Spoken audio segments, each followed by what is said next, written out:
En el vídeo de hoy hablaremos de una problemática que ha hecho que los fans de LEGO Star Wars se unan para luchar en una causa común. Intentar recuperar una colección de LEGO Star Wars valorada en $200.000 que se ha robado. The world's largest LEGO Star Wars collection ever. It's estimated to be worth around $200,000. And then the entire thing got stolen. Esta situación tuvo lugar hace ya un tiempo y Reckless Ben es el youtuber que la ha destapado. Dejadme que os ponga en contexto de esta historia que lleva casi 15 días en redes y que ha explotado como nadie esperaba. El personaje principal aquí es Brian, que llevó a una tienda de Bricks and Minifix la colección de su padre. Para los que no conozcáis Bricks and Minifix, esta es una empresa de compra y venta de Legos de segunda mano muy famosa en Estados Unidos. Allí, Brian llevó la colección de su padre valorada en más de 200.000 euros. Y os preguntaréis, ¿por qué? Pues porque necesitaba ese dinero para cuidados médicos de su padre. Con la tienda firmaron un contrato, y es que cada vez que se vendiera un set de la colección de Brian y su padre, la tienda les daría los beneficios restándole su comisión. Un día, la propietaria de esta franquicia de Bricks and Minifix les dijo a la central de la empresa que se iba a vivir fuera de Estados Unidos y que anunciara si a alguien le interesaba traspasar esta franquicia. Unos días después le llamaron y le dijeron que había un hombre que estaba interesado en el traspaso de la tienda. Hasta ahí, todo correcto. Pero el problema aparece cuando Brandon llega a la tienda y junto a la empresa, por teléfono, le dicen a los propietarios que se rescinde su contrato de franquicia y que deben abandonar ya la tienda o llamarán a la policía. La propietaria, en ese momento, le dice que tiene que terminar el inventario de la colección de Brian, porque si no, no habrá manera de saber qué sets están vendidos y qué no, y no le podrá pagar. Pero Brandon y la empresa le dicen que ese ya no es su problema, que eso ya no le tiene que interesar. En ese momento, la propietaria es cuando decide hablar con Brian y le cuenta qué ha pasado. El día después, Brian llama a la tienda y les dice cuál es el problema, qué pasa con mi colección. Y en la tienda le dicen que no saben nada de todo eso.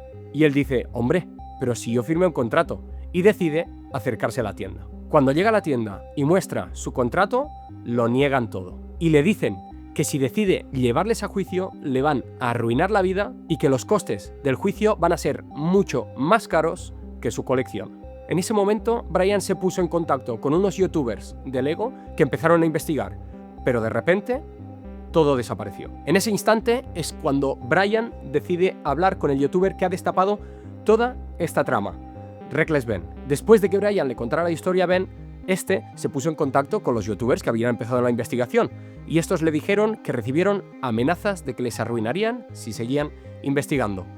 Pero Ben había hecho una promesa a Brian, y es que no pararía hasta recuperar su colección o cobrar los 200.000 euros que le debía Bricks and Minifix. Y aquí es donde empieza la aventura en la que Ben ha recibido la ayuda y el soporte de toda la comunidad a nivel mundial de LEGO.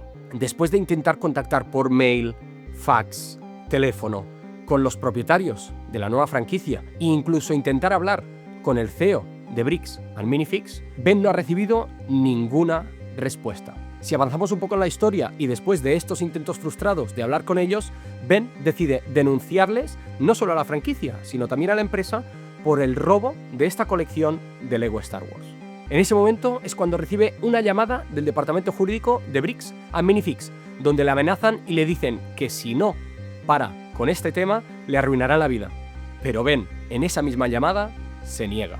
Antes de seguir, quería deciros que esto es un resumen de toda la problemática que Reckless Ben está mostrando en su canal de YouTube en inglés, pero he visto que en español prácticamente nadie está hablando y creo que es una cosa muy interesante que todos conozcamos. Si queréis ver los vídeos completos que se han hecho realmente virales, están todos disponibles en el YouTube de Reckless Ben. Si avanzamos un poco más en la historia, lo único que ha cambiado es que la tienda donde hubo esta problemática ha cerrado permanentemente y la empresa dice que no se hace responsable de ninguno de esos problemas. A partir de ese momento se ve envuelto en varias detenciones policiales e incluso una orden de busca y captura. ¿Por qué?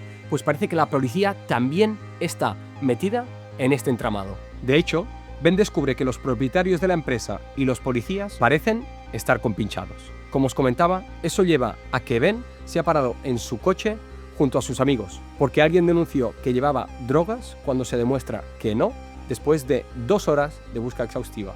Pero el colmo llega cuando días después la policía entra a punta de pistola a registrarla porque dicen que es él quien robó la colección de Lego Star Wars. Y detienen no solo a Ben, sino a todos sus amigos y se los llevan a comisaría para investigarlos. Durante el interrogatorio, el detective decide detener a Ben por la cuenta que ha hecho para recuperar el dinero de Brian y su padre, porque dice que es una estafa, que lo hace para quedarse él el dinero, cuando está demostrado que no es así. Después de quedar libre bajo fianza, Ben decide seguir intentando llevar delante del juez esa estafa, hasta que un amigo suyo le llama y le dice que tiene una orden de busca y captura, porque es peligroso para el CEO y los franquiciados de Bricks and Minifix. Y en ese momento Ben no se lo cree y tiene que tomar una decisión, irse a México, donde esperará el día del juicio para poder defender su caso y el de Brian delante del juez. Actualmente esta causa sigue abierta y ha despertado la atención no solo de youtubers de Lego y de Star Wars, sino de youtubers mucho más grandes que no tienen nada que ver con este tema, como por ejemplo Penguin Zero, que tiene 18 millones de suscriptores y ha hecho varios vídeos al respecto. De hecho, el mismo canal de Reckless Ben ha subido 500.000 seguidores desde que subió el primer vídeo en el canal. Otra muestra de que este tema ha puesto a Bricks and Minifix en el punto de mira de muchos fans de Lego, que ya han decidido que van a hacer boicot a las franquicias de esta marca. Sinceramente, después de informarme, mirar muchos vídeos y revisar los comentarios de los fans, coincido con muchos de ellos. Creo que Bricks and Minifix no esperaba que esto llegara a este nivel. Pensaban que podrían asustar a Brian y a su padre o incluso a Ben, pero no ha sido así. Además, en ningún momento han querido ni asumir la culpa ni devolver el dinero. Las únicas dos cosas que ha hecho Bricks and Minifix es un comunicado en redes sociales y que el CEO participara en un podcast contestando preguntas, pero como todos esperaban, lo único que hacía era tirar pelotas fuera. De hecho, su último movimiento ha sido pedir a Patreon que cierren el canal de Reckless Ben, la única manera que él tiene de conseguir dinero para apoyar esta causa judicial. Pero ¿queréis saber qué les ha dicho el CEO de Patreon? Que después de investigar, no le cierran el canal. Y es que si tienen algún problema con esta decisión, que les denuncien a ellos. Estamos hablando de que Patreon está valorada en 4.000 millones de dólares y Bricks and Minifix alrededor de 90 millones. Así que estos ya no son el jugador más grande de esta partida. La verdad es que no sé quién asesora a Bricks and Minifix en este tema, pero os aseguro que están cavando su propia tumba. Hubiera sido mucho más fácil aceptar las culpas y devolver el dinero, pero lo niegan completamente y no lo van a hacer. Ya lo ha dicho bien claro el CEO de la empresa. Si os interesa este tema, en el futuro haré otro vídeo para contaros cómo termina esta problemática, pero ya os puedo asegurar que no pinta nada bien para Bricks and Minifix y puede que esto les lleve a la ruina. Pero bueno, ¿qué opináis de todo esto? ¿Conocíais la problemática? Os leo en los comentarios. Hasta pronto.